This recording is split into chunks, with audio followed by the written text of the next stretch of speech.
Well, good afternoon, folks. I'm Jeffrey Daugherty, the Christian Whistleblower, and we're starting a new segment today, something I've been needing to do, and we're just going to go ahead and do it. I'm going to answer viewers' questions, and we want you to like this channel. We want you to like these videos, share these videos, and I want you to subscribe to this channel. Right now, go ahead. If you haven't subscribed yet, go ahead and subscribe, or the channel will kick you off in 4, 3, I'm kidding.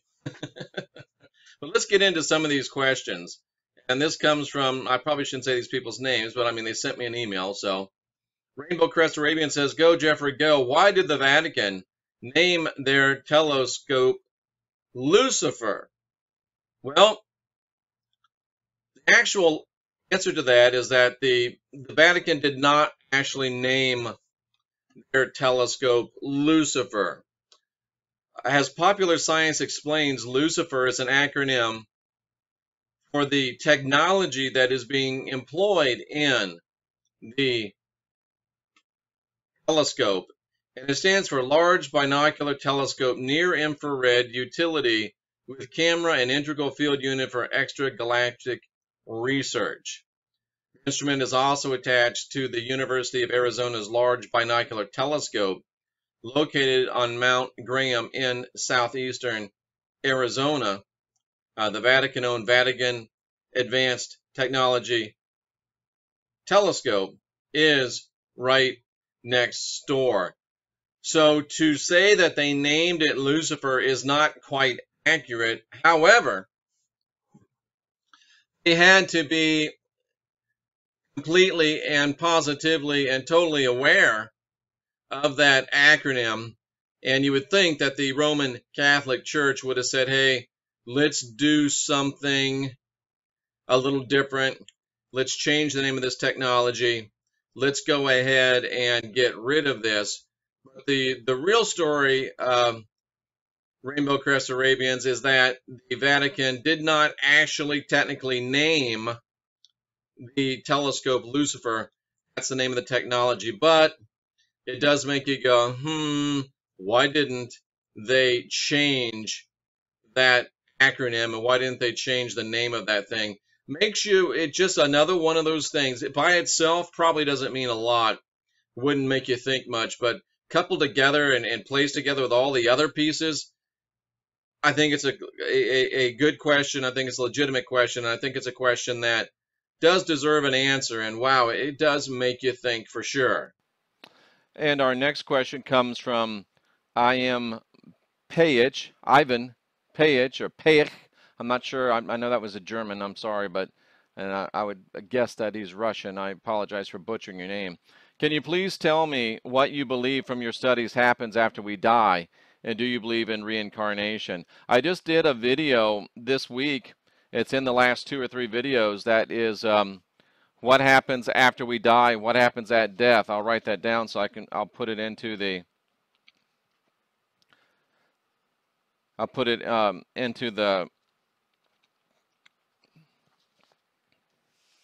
the box below, the contact information, the extra information.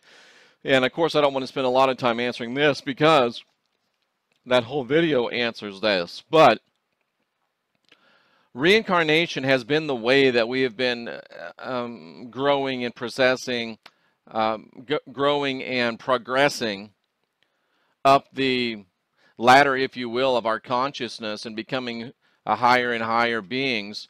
And that was the way, and it usually took many, many lifetimes, but it is my confirmed belief from my textual studies that the Christ came to show us how we can complete that process now in a single lifetime. So yes, I do believe in reincarnation. I don't think you can read the original text of the New Testament, read what the Christ said about John the Baptist being Elijah and really have any question about it. And I also don't believe you can read the New Testament and not realize that the Christ said, look, I've changed things up. I have come now so that you can find your way back to the Father within a single lifetime. That's the real meaning of John 3:16. Has nothing to do with salvation and blood sacrifice and human sacrifice. It has to do with humans ascending above flesh and blood and becoming are moving up in our ascension and becoming all that we were meant to be. And I do want you to watch that video because it shows that after we die, we're so indoctrinated with belief that the archons, Yaldabaoth, the Lord, the bad guys, whatever you want to call them, will try to direct your spiritual essence into a place consistent with your belief in heaven or your belief in hell, when you really should be moving up to another place. They will trap you in what I call a soul farm and continue to feed off your energetic essence, even as they have here during this lifetime. So good question, Ivan, and I hope that you feel that that is a good answer. And David in Canada, or Ghostly Ninja, he asked a very similar question, but yet one with a different emphasis. In your view, do we have eternal soul, awareness after death, or just a dead meat sack, all for nothing but a little time? Thanks, Jeff. And I understand exactly what David is saying. There's a lot of teaching and a lot of thought that we are just a dead meat sack, that's all we are. And in reality, we are a dead meat sack, especially if we eat a bunch of dead meat. We really are a dead meat sack, but we won't go into that. Obviously, from my last answer, I do believe that we do have eternal soul. I'm not really thrilled with that verbiage, eternal soul, but we do have a energetic essence, a spark of divinity that continues to be aware after death. And like I just shared with you, that can be a blessing, that can be a curse. And how funny is it that this was asked on a video and I'm wearing the same shirt that I'm answering when I'm answering the video. That's interesting. But in my mind, yes, we do have eternal soul. There is awareness after death, but that can be turned against us. So you have to make sure that while you're here on this world, you unindoctrinate yourself. That's more than just a slogan. Because if you die indoctrinated and believing you're going to heaven because you're a good guy, you love yourself, you're maybe a little egotistical, a little self-centered. Oh, I'm going to heaven. Well, these entities will direct you into heaven. Well, why would they want you to be in heaven? Didn't you watch The Matrix, man? Why do they want you to be in heaven? Because they want you to be trapped in a place where they can continue to live off your energetic essence. So they don't care if you're sitting on a cloud playing a harp.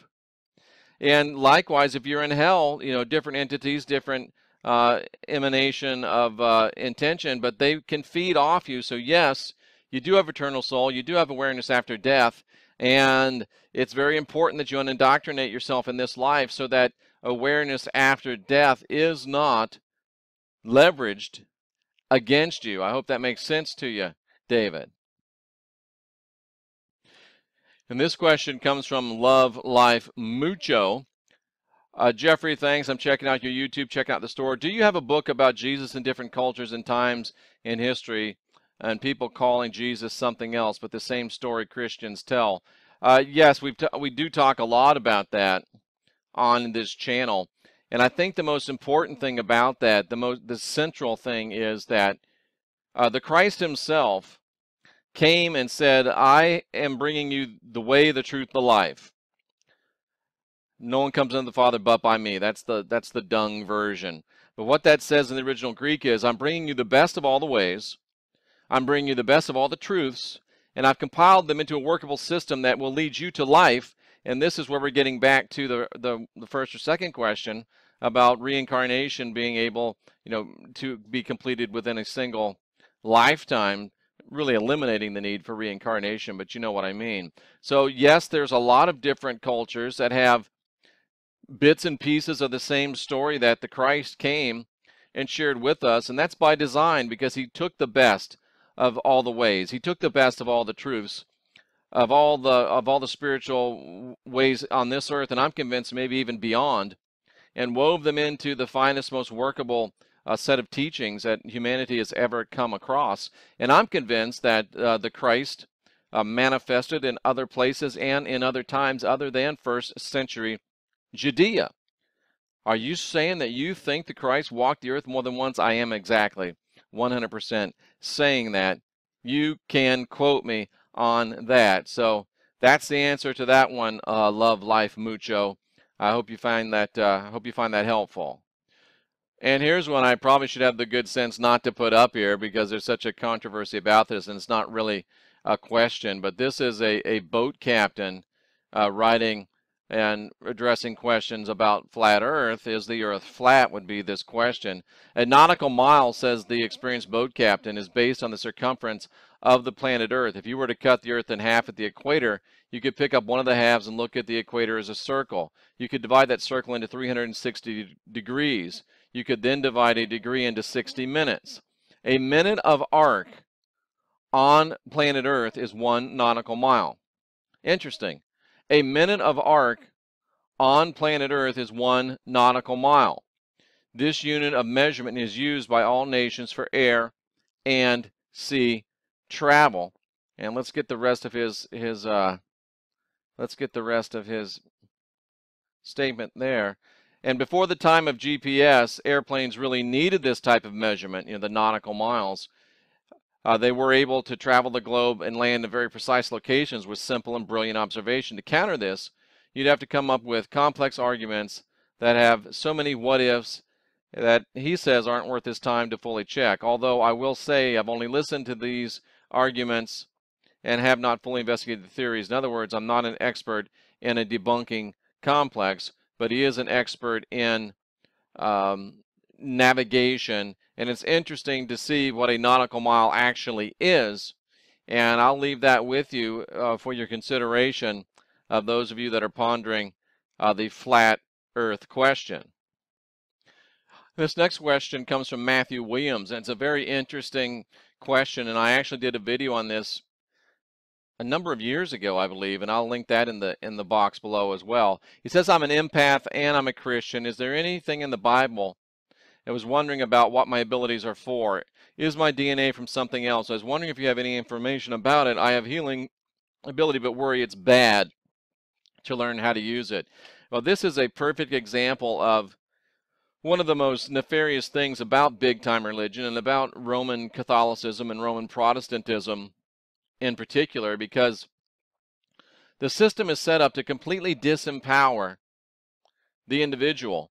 They don't want people like Matthew even thinking that they have gifts. They don't want people like Matthew employing gifts, because then Matthew will be able to help people without the need of the church. It's like being able to do a sacrifice without a priest. You put the priest out of business, and then the priest gets nervous, and then the church gets nervous. A church built of priests. And they call it magic, they call it witchcraft, anything that's where we learn to use our intention to be able to facilitate our own expression and development of ourselves is, and always has been and always will be, taught by Christianity to be wicked and evil. And you have good people like Matthew very worried that his ability to heal could be bad. Can you imagine a religious system, it just makes me scratch my head, where someone who's able to heal people will actually feel bad about it and wonder if he's healing people by the power of the devil? I mean, come on, man. How silly is that? And it's not that Matthew's silly, it's the system that Matthew has been enslaved by for his entire life, and that we've been enslaved by for at least 2,000 years. As a species. It has us into what's the thing where the Stockholm syndrome. This is a perfect example of Christian Stockholm syndrome. Matthew able to heal, wanting to heal, being willing to help, and yet being afraid because his captors have told him, "Don't you do that? That's bad. That's not from God." Matthew, I encourage you to continue your development and your waking up, and to use the gifts that the divine gave you, regardless of what the religious rat bastards want to tell you. That's my advice. Now, here's a rather lengthy email here, but I want to just pull out this one question here. It says, so the one that you mock as Lord, as you've shown in your videos, the doctrine that we've been fed to believe over years of manipulation of the original word, is a hoax. the Old Testament Jehovah and the Lord of Paul and Moses is actually a glorification of an evil God? Yes, that's exactly right. The God of the Old Testament, Yahweh, Jehovah, Lord, capital Lord, also known as Yaldabaoth, Marduk, and Rat Bastard. That's my name for him at the end. He is the arch enemy of the Christ. He is a fallen Elohim God, and he is indeed a bad guy, and it is a manipulation of the original word. It is a manipulation of the Old Testament text and the New Testament text. And yes, the Lord is a bad guy, and the Bible has been manipulated for us to believe that he is God. So the one that we've been worshiping all these years as God really is a bad guy. No doubt about it. This is a good question from NRay 401. We just talked about this last night. It was actually early this morning when I did the video, the inexpressible one, coming out of the secret book of John. What is the name of Yeshua's father? That's a good question. And I don't even know if it has an answer. From the book, the secret book of John, we would say that the answer to that is the inexpressible one. Does he have a name? Not sure, but even if he does, it's not something that can capture his essence. So the inexpressible one, and I'll go ahead and link that in the bottom too, so you can have a look at that. What is the name of Yeshua's father? Right now, if you ask me, I would say the name of Yeshua's father is the inexpressible one. And here's another very good question, and this is emblematic of why I do what I do. This person asked, how do we avoid going to a bad place, and is there a higher power that loves us? And this came off of me talking on a show, this show right here, Earth is a Soul Farm. Jeffrey Daugherty, minister, exposes aliens, reptilians, genocide in the Bible. That's the League Project with Rex Bear. And how do we avoid going to a bad place? That was talking about when we die. The way that we avoid going to a bad place is to unindoctrinate ourselves. And it's so important that we unindoctrinate ourselves, and it's very difficult because, as Mark Twain said, it's much harder to convince someone that they've been fooled than it is to fool them. It's easy to fool someone, hard to convince someone that they've been fooled. So we have to unindoctrinate ourselves. We have to realize that we are not born with original sin. We have to realize that we are not bound to either a church's heaven or a church's hell, that there's no such thing as either one of those places, really, to be totally frank with you. But to avoid going to a bad place, you unindoctrinate yourself. Know that you don't have original sin. Know that you're not worthy.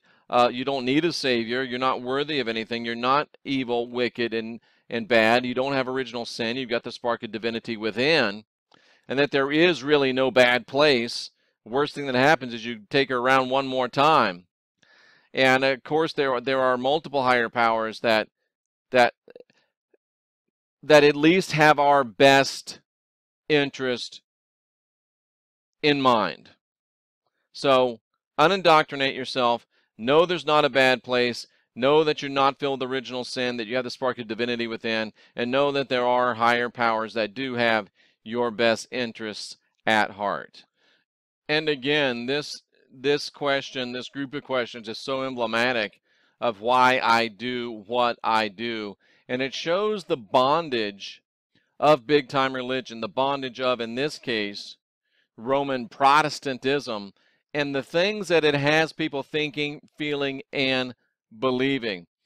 I fear control the people in the top, the elites. Can we spiritually break through this? Yes, we can spiritually break through this, and yes, we are spiritually breaking through this. I do believe that we are helping ultimately thwart the plans of the Lord, Yahweh, Jehovah, Marduk, Yaldabaoth, Rat Bastard. What most Christians ultimately fear is death, but in my case, it's torture of the flesh, pain, hunger, mind control, slow death of chemtrails, not to mention the tribulation and the mark of the beast and all the fear that the Christian church, be it Roman Catholic or be it Roman Protestant, is constantly churning up. And the Christ said that the true God does not give us a spirit of fear. So everything that churns up fear and gins up fear within you, very simply put, is not from God. The Christ gives us power, grace, sound mind.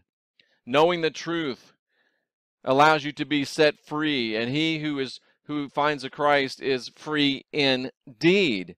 So anything that puts you in this place of believing that these things are coming to you, or that you're going to be subject to them. Oh, I got to go through the tribulation. I got to face the mark of the beast. I've got demons behind every bush chasing after me.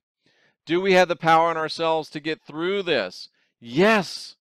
You've got the power literally in yourself to get through this by accessing the divinity within you and by combining together with others that have the divinity within them and reaching out to the ultimate divinity. Yes, you've got the power to get through this. There is bliss in the afterlife. Probably not for Christians. People that are indoctrinated in Christianity, when they go to the afterlife, if they go to a place of bliss, it's a soul farm of bliss that's fake. It's like what was that thing called in Star Trek Generations, that ribbon? It wasn't called the Matrix. It was called the Nexus. That's what it is. But there is bliss in the afterlife by moving on and becoming who and what we are. Are we really in a matrix? Yes, I believe we are. Here's the number one question. Do the enlightened ones know what you know? Does the mind controllers know what we know? Have they been using the Bible they jumbled up in a way to manipulate the masses for control so they live posh lives? Yes, absolutely. You've hit it on the head. 100% true. Absolutely. You have hit the nail on the head. That's a great question. And I think we'll go ahead and end with that one, because I think that's actually the last question. And I'll live dangerously and look back here and see if there is another question. No, that is the last question, unless this has a question on it. Yes, this does not have a question. So we can end up with that. Thank you for watching. If you do have questions, continue to send them to me, and I will continue to do these videos as the questions stack up, and we'll get your questions answered. And many of your questions turn into actual full-blown videos. So thank you very much for your attention. Thank you very much for sending me questions, and thank you very much for helping me help you unindoctrinate yourself.